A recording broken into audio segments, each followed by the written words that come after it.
Hey everyone, in this video we're going to be solving question 5 from the Physics 103 Discussion 3A worksheet. So it reads, we're standing on top of a hill that's 8 meters high. 8 meters high. And we want to kick the soccer ball down to our friend who's at the bottom of the hill below. You kick the soccer ball at a 60-degree angle to the horizontal. So let me just fill that in here. 60 degrees in respect to the horizontal. So it takes 2.5 seconds for the ball to reach your friend, and we want to know the horizontal distance between you and your friend.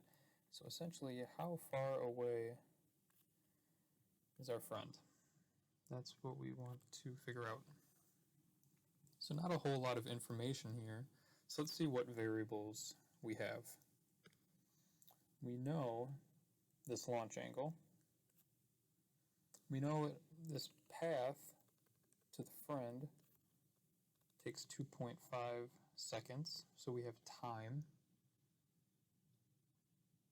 We also have the height. So kind of ignoring this part of the arc, or the arc in the path of the soccer ball, we know that regardless, it has a starting position here and a final position here. So that's good, and that difference is the 8 meters.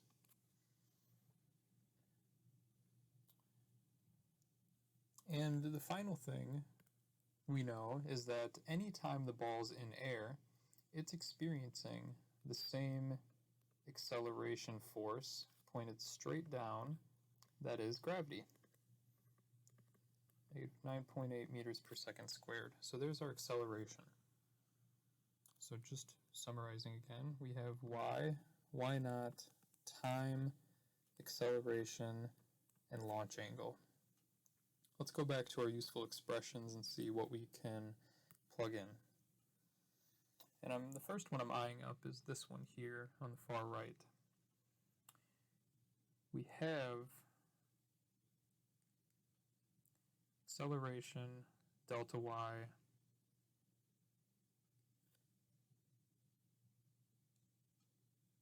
but however, we don't know initial velocity or the final velocity. We don't know how hard this person kicked the ball, so that's still a mystery.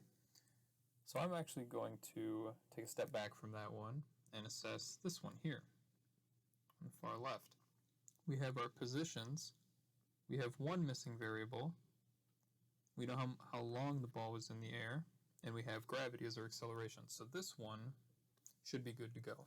So let's plug in the numbers and see if we can solve for the initial velocity in the y direction, or the y component of this net velocity. So if we say that our initial spot is 0 meters, then we would say that this is essentially like 8 meters down from 0, so that would be negative 8 meters, and that corresponds to y naught and y respectively. So plugging this in, let's say y is negative 8 meters, and that's equal to y naught, which is 0 meters, plus our missing variable, our initial velocity in the y, multiplied by time, which is our 2.5 seconds, the ball was in the air, plus 1/2 gravity, which is downward, so we're going to have negative 9.8 meters per second squared, multiplied by time squared, 2.5 squared. So let's do some simplification and see what we get. So negative 8, and I'll leave out units to make it simple,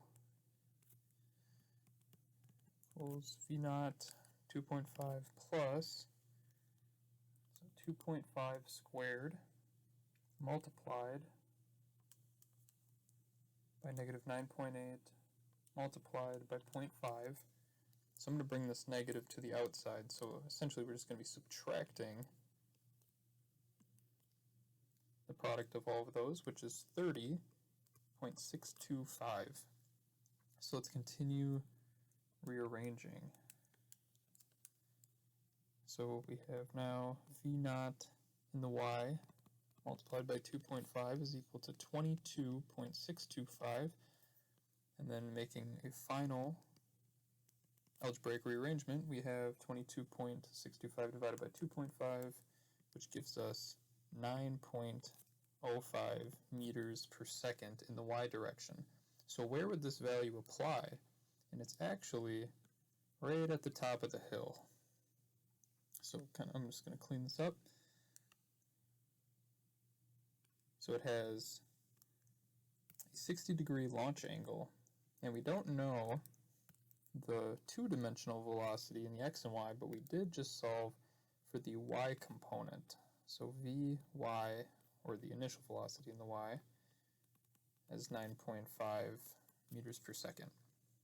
So how could that help us figure out the horizontal distance?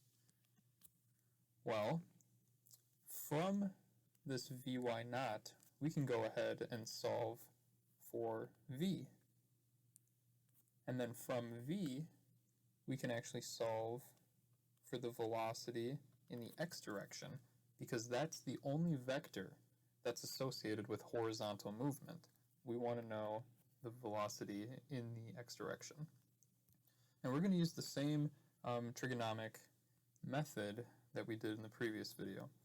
So I'm going to redraw that kick. So there's the soccer ball. We're kicking it at 60 degrees in respect to the horizontal. We just found our Vy to be 9.05 meters per second. Let's find v.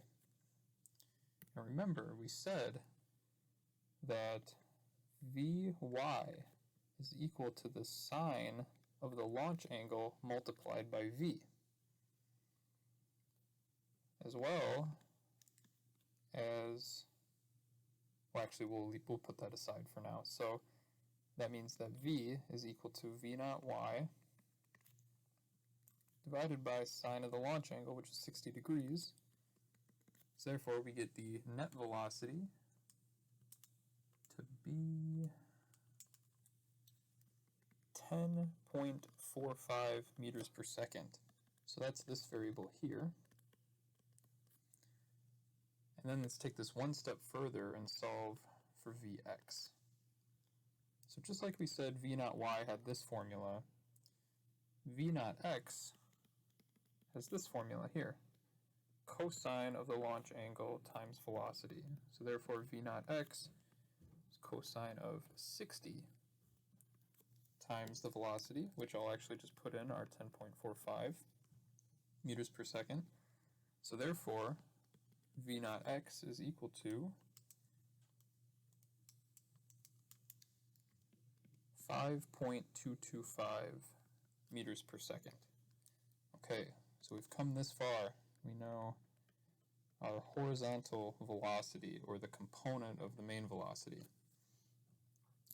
So now we're essentially one step away from being able to solve now horizontal distance. What equations do we have here that could work for horizontal distance? Remember, these equations can also be within, or can be used in the x notation. So finding x equals x naught, solving for x would be the total distance, but how about this equation here?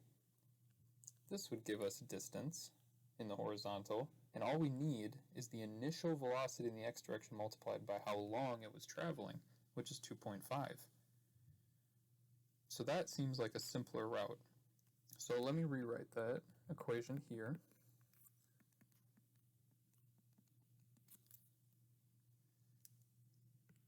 And all we're left to do is plug in. So our final distance is equal to x naught, which we're going to just put as 0, because if this is our horizontal graph here, here's 0, which is x naught.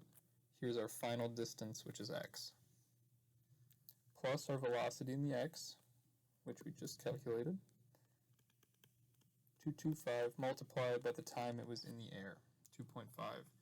And we are left with a total of 13.6 0.1, and I'm rounding to 1 sig fig, meters. So there's the horizontal distance, and I hope that video was helpful.